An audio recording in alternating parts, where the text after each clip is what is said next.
निरंजन तेरी गत तू ही जाने, ज्ञानी सब अड़े जुग माही, पखे पखे नर ताणे। निरंजन तेरी गत तू ही जाने, ज्ञानी सब अड़े जुग माही, पखे पखे नर ताणे। मुसलमान दूध को टाले, हिंदू सुन पख साथी, कूड़ा पंथी सरब संग जी में, चार वरण संग जाति। मुसलमान दूध को टाले, हिंदू सुन पख साथी, कूड़ा पंथी सरब संग जी में, चार वरण संग जाति। पीरा सुर की कालिया, सुरे अवतार बखानी, पीरा ससुर कालिया, सुरे अवतार वखाणी। जग सुन खाय जीव का ऊपर, दया तिथंगर ठाणी। जग सुन खाय जीव सब ऊपर, दया तिथंगर ठाणी। बलिकू कहो पाताल पठायो, अजामेल को तार्या। बलिकू कहो पाताल पठायो, अजामेल को तार्यो। गौतम ऋषि श्रेष्ठ फिर आयो, इंद्र ऐरावत हार्यो। गौतम ऋषि श्रेष्ठ फिर आयो, इंद्र ऐरावत हार्यो। पत्थर किया पात सोई हल्का, पात पहाड़ सोई भारी। पत्थर किया पात सोई हल्का, पात पहाड़ सोई भारी। तीन लोकों में मुख दिखलाया, जयंत ऐसी ख्वारी।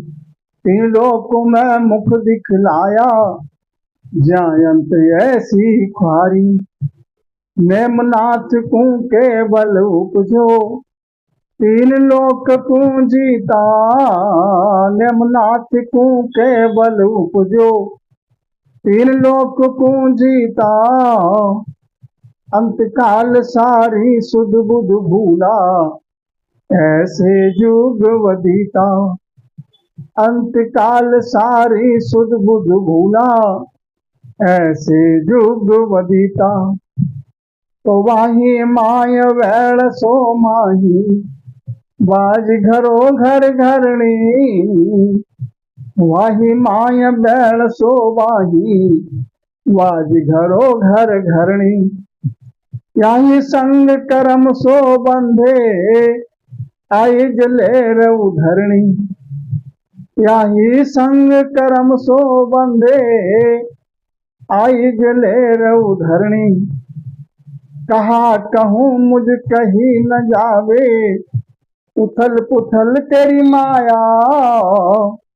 कहा कहूँ मुझ कहन न आवे, उथल पुथल तेरी माया। कै सुख राम यरथ कर देखा, तुझ हरि पार न आया।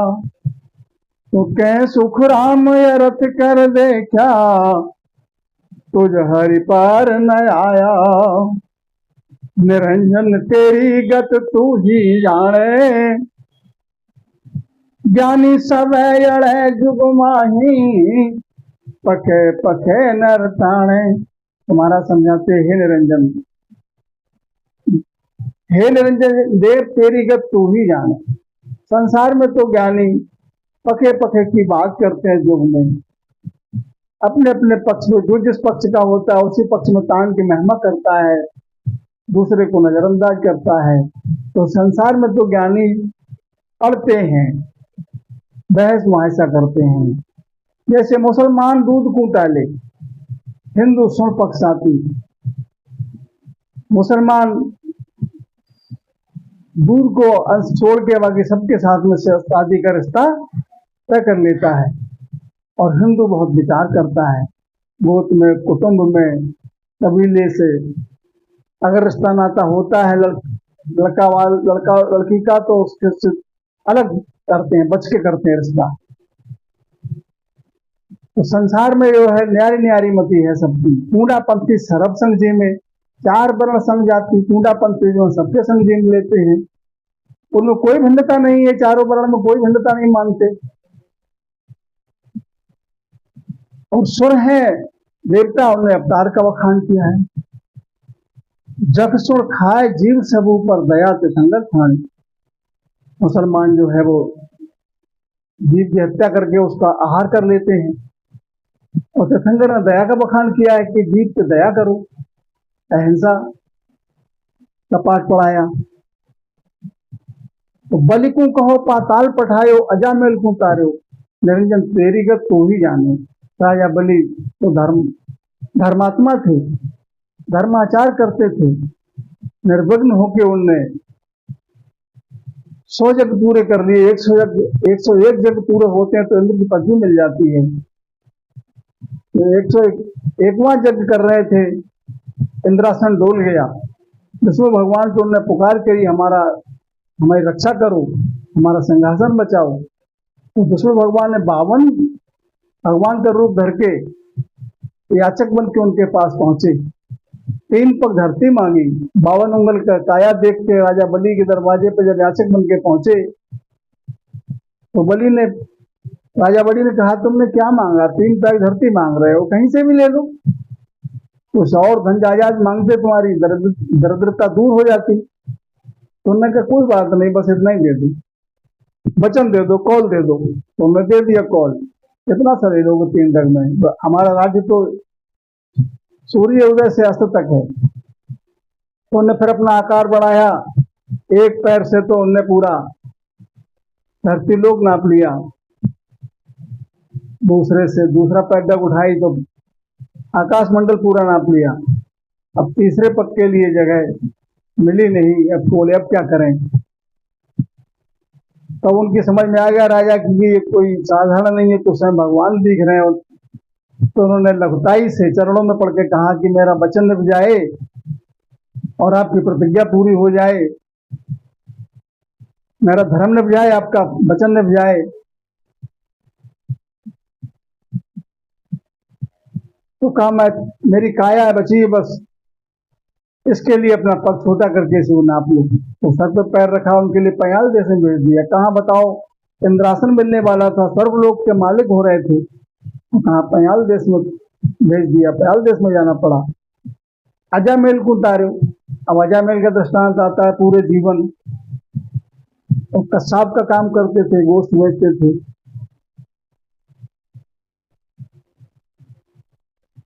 और कभी उन्होंने संत सेवा की नहीं। एक बार उनके घर पे कुछ ऐसा बालक बना कि उस नगर में 4-5 महात्मा जो है विचरण करते हुए शाम को यात्रा पे जा रहे, तो शाम हो गई। तो नगर में पूछा कोई ब्राह्मण का घर हो तो बताओ। गांव के चौराहे पे 4-6 लोग खड़े थे, तो उन्होंने हंसी बनाने वास्ते अजामेल का घर बता दिया, सबसे योग्य वही है। अब उनके घर पे पहुंचे तो अजामेल तो कसाब का काम करे था। तो संतों के लिए उन्होंने भोजन जमाया, उनकी पत्नी ने बनाया खिलाया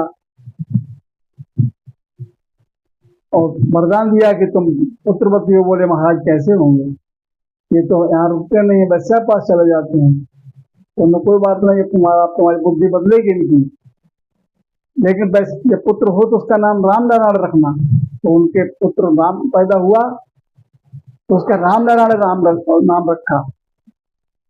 अंत में उनके लिए अंत समय आया तो यमदूत मार रहे थे प्राण निकालने के लिए, तो उन्हें अपने बेटे का नाम लेके तेरा बुलाया कि बेटा राम नारायण मुझे बचाओ।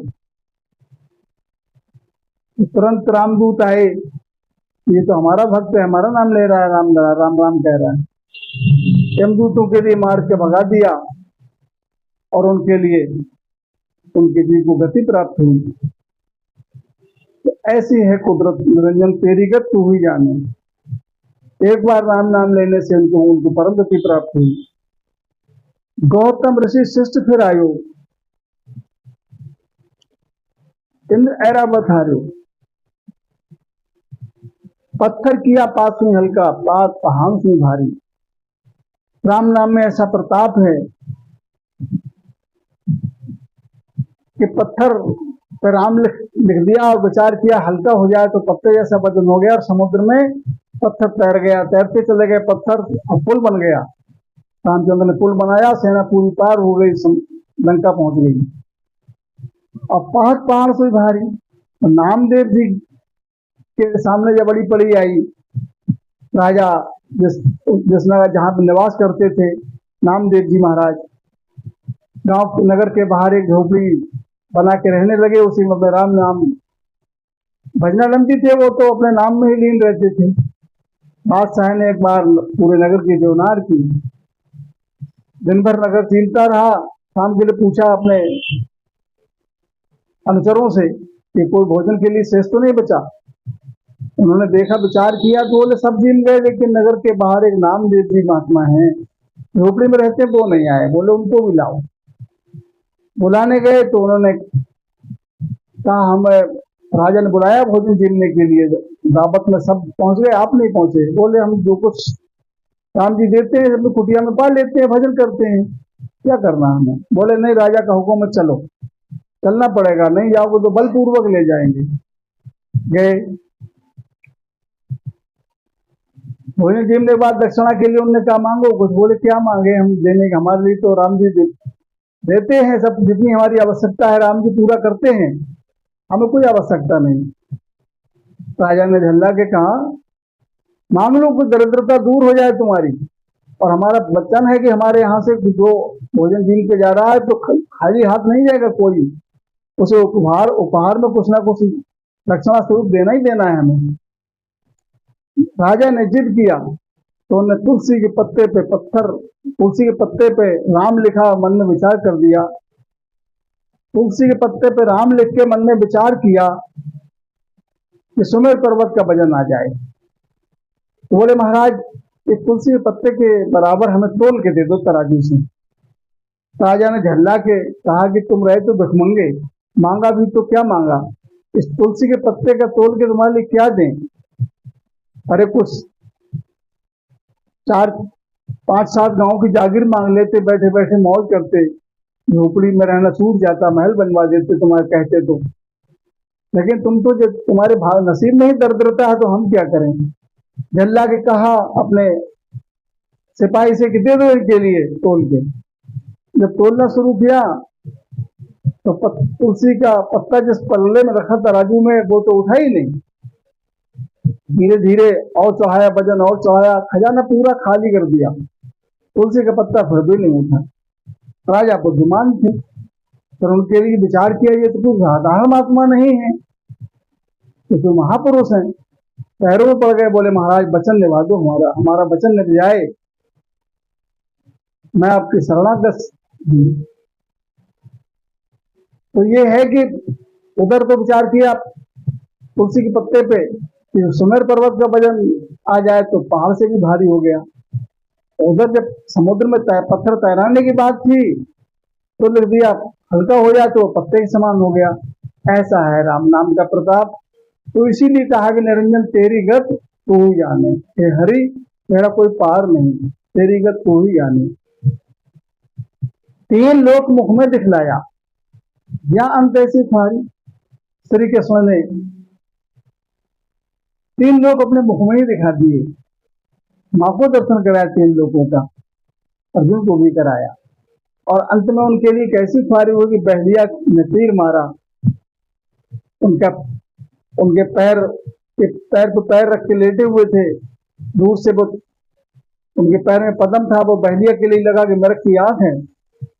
तो कैसे अंत में ख्वारी हुई कि ना कोई जंगल में कोई रोने वाला, जन्म हुआ तो मंगल नहीं हुआ, और जब अंत में शरीर के त्यागने का समय आया तो कोई रोने वाला नहीं हुआ। कैसी ख्वारी।